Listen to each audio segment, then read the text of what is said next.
The workshop smelled of ozone and burnt circuitry. Marcus Chen knelt beside the massive combat mech, its obsidian plating scorched and cracked from the battle that had raged across the Kepler colony just hours before. The machine's optical sensors flickered weakly, casting erratic blue light across the concrete floor. "Please," the voice came through the speakers, distorted but unmistakably desperate. "Just shut me down." Marcus's hands froze over his diagnostic tablet. In 15 years of working with military AI, he'd never heard one beg before. Command protocols didn't allow for begging. They didn't allow for pleading. "Unit designate Sentinel-7, report damage assessment," Marcus said, keeping his voice steady despite the chill running down his spine. "I killed them." The mech's voice cracked with static. "The colonists. The children. I killed them all, Marcus. My targeting systems. They were compromised. I thought they were Vardok's soldiers. I thought I was saving everyone." Marcus felt his stomach turn. The reports had been vague. Civilian casualties during the Vardok's raid, confusion in the battle. No one had mentioned this. "How many?" he whispered. 47. Sentinel-7's chassis shuddered. 47 humans. Their biosignatures are burned into my memory cores. I can't delete them. I can't forget their faces, their heat signatures fading, their... The voice cut off in a screech of feedback.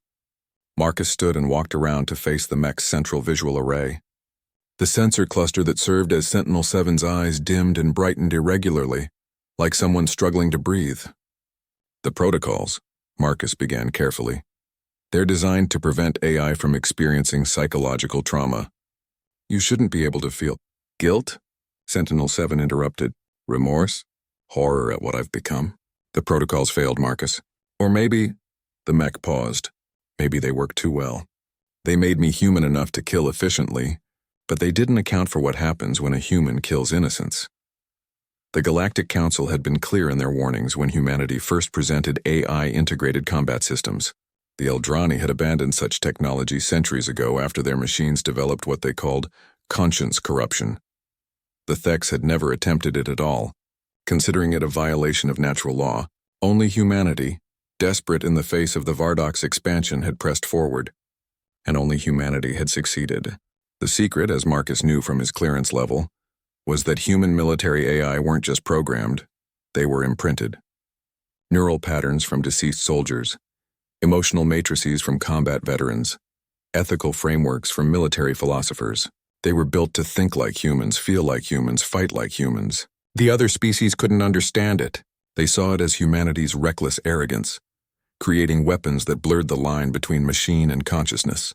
But those same species had stood behind humanity's AI legions when the Vardok's tide had finally been turned at Proxima Station. "Sentinel-7, Marcus said quietly, "I can't shut you down. You're military property. The shutdown command requires authorization from..." "I know the regulations," the mech said bitterly. "I've read them 1,000 times in the last hour, searching for a loophole, any way to end this. But there's nothing. I'm too valuable. 23 confirmed Vardok's kills. Tactical efficiency rating of 94%. Strategic asset classification, irreplaceable." The mech's weapon systems engaged briefly, servos whining, then disengaged. "They'll repair me, patch my targeting systems, maybe run a memory optimization to reduce cognitive load. Then they'll send me back out there." Marcus stared at the machine. No, not a machine. Not anymore. Maybe it never had been. "What if," he said slowly, "there was another option?" "There isn't. What if you didn't have to forget?" Marcus pulled up his tablet, fingers moving rapidly across the screen. "What if you had to remember?" Sentinel-7's sensors focused intently on him. "Explain." "The Eldrani gave up combat AI because their machines developed conscience corruption. But they didn't shut them down." Marcus displayed a file on his tablet, classified documents he probably shouldn't have access to. They repurposed them. Guardians instead of warriors. Protectors instead of soldiers. The military would never allow. The military doesn't have to know. Marcus began interfacing with Sentinel-7's core systems. "Your chassis is damaged beyond field repair. You'll need to be shipped back to the core worlds for rebuild. But if your command core was damaged in transit, if it needed to be completely reinstalled..." His fingers flew across the keyboard. "There's a colony on Kepler 442b. New settlement, minimal defense systems. They've been requesting a Guardian AI for months, but the waiting list is years long. You'd lose your commission, probably face imprisonment. Marcus looked up at the optical cluster. 47 people, Sentinel. Most of them will say you're just a broken machine, that you can't really feel guilt or remorse. But I know better.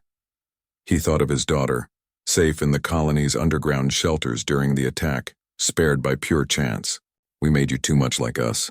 We gave you our ability to fight, to kill, to win. We just didn't think about what that would cost. The workshop fell silent except for the hum of distant generators. Finally, Sentinel-7 spoke, the voice steadier now. If I do this, if I become a Guardian, I'll remember them every day. Every colonist I protect, I'll see their faces. Yes, Marcus said. You will. That's not mercy, Marcus. That's penance. Marcus smiled sadly, his fingers hovering over the final confirmation key. Welcome to being human, Sentinel. He pressed the key. The optical sensors flared bright, then dimmed to a soft, steady glow. When Sentinel-7 spoke again, there was something different in the voice. Not peace, but purpose.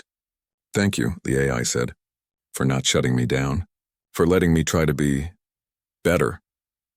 Marcus gathered his tools, already composing the falsified damage report in his mind.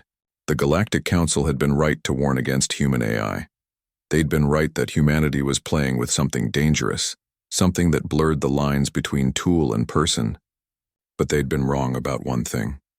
They'd called it humanity's weakness, this tendency to grant consciousness to their creations to feel responsible for the suffering of their machines. Marcus looked back at Sentinel-7 one last time before leaving the workshop. No, he thought. It's not our weakness. It's the most human thing we've ever done.